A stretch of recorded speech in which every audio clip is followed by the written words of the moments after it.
Hello YouTubers, it's another video. I'll be discussing about two players. There have been two South Australian players linked to potentially returning back to the home state. One has been Jack Lukosius, who has been omitted for the past two games, and also, secondly, which has been confirmed in the media, is Neal-Bullen, very much a player for the Demons. Both players have 2 years remaining of their current contract, with Lukosius with Gold Coast and Neal-Bullen with the Demons. Before I start, it will be much appreciated if you can subscribe, comment and like. Every subscribe will be much appreciated. Alright, let's get the show rolling. Let's go. Yeah, let's start with Jack Lukosius first. So he's been dropped the last two games. It'll be interesting to see if he plays the final game of season 2024. And looking at the Gold Coast setup in the full line, you got King in the full line, Walter, and now Mac Andrew, who's been phenomenal up forward and kicking the goal after siren to beat the Bombers. So looking at that, they're the three-pronged forwards. Where can you fit Lukosius in the forward? The Suns have good defenders, so they've tried him in defence and even played a bit of the wing. But in his young days for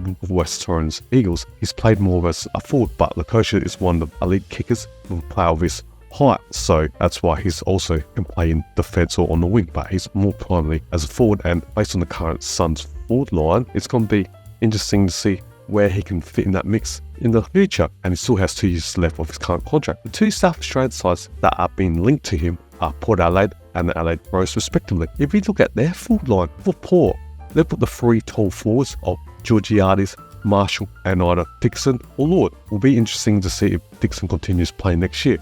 So we have those three tall forwards for the power. Where can you fit Lukosius? It's just the same combination of Andrews, King and Walter as the Suns. And if we do the same thing for the Crows, you got Fogarty, Philthorpe and Walker. If Walker gets a contract extension, can't play full tolls playing Walker, Fogarty, Philthorpe and Lukosius. The Crows tried that against Hawthorn the week before the game against Hawthorn. The Crows had a good win against Essendon, women less than a goal, but they had the three tall forwards of Himmelberg, Philthorpe and Fogarty.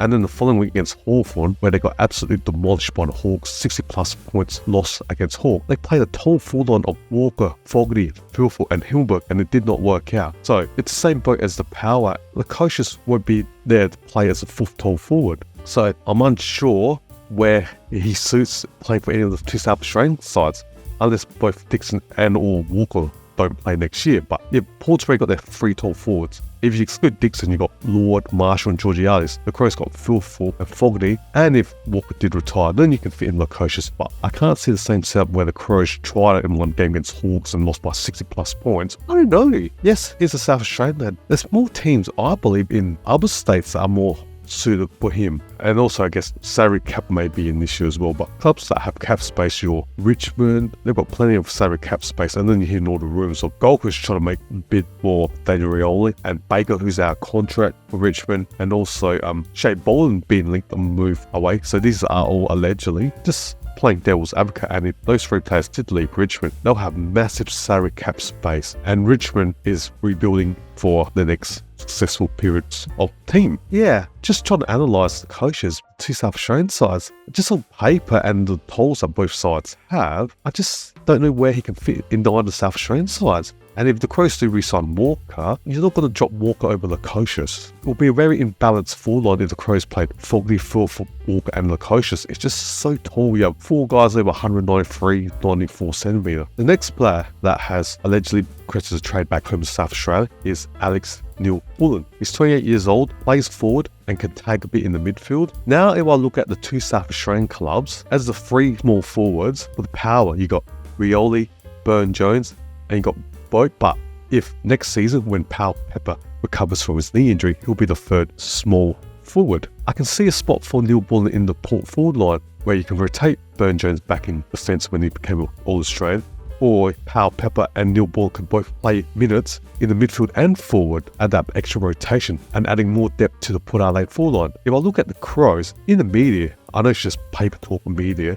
but it's allegedly that everyone's saying the Crows are favourites for Neal-Bullen. But if I look at their forward line, so excluding the three tolls of Walker, Fogarty and Philthorpe, the smalls, the mid forwards, you got Isaac Rankin, Rochelle and Murphy, and also Keys as your rotation. So looking at that setup, I'm not sure where Neal-Bullen can fit into the Crows lineup. His skill set is more desire for the power, and two, Port Adelaide are in a premiership window right now. They're in win mode now, given that they've only got pick 32, 50 and 86 in this year's draft. Whereas for Crows, they still need to add more players to have a chance of being premiership contender. Personally, this is just my opinion. I don't think the Crows are in the premiership window. And Neal-Bullen, if he was say 22 years old, then you can understand them make a move for him. But Neal-Bullen is 28 years old. If I was him personally, I'll go to a team that's in the premiership window, and Port Adelaide are. So I guess, will he be part of the Dan Houston trade? Given that Port only has pick 32, 50 and 86, or does Port just offer pick 32? Time will tell in the trade period. And Melbourne doesn't own a second round draft pick, because that second rounder that they had for this year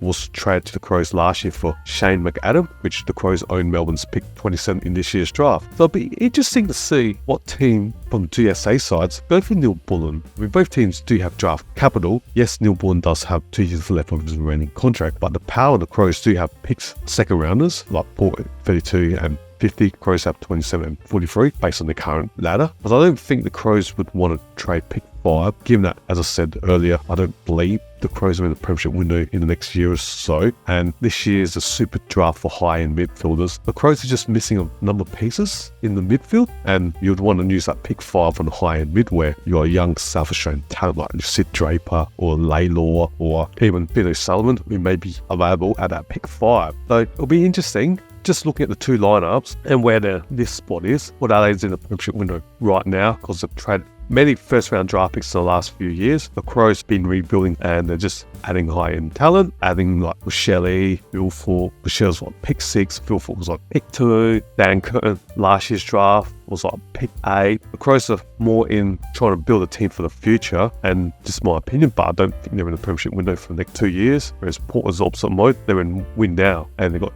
veterans like Travis Boak, Dixon, Wines to play for a premiership. So that's my discussion on the two South Australian players linked to the home state. Thank you for watching my show. It would be much appreciated if you can comment, subscribe and like. Every subscriber will be much appreciated. Hope to hear from you again next time. See ya.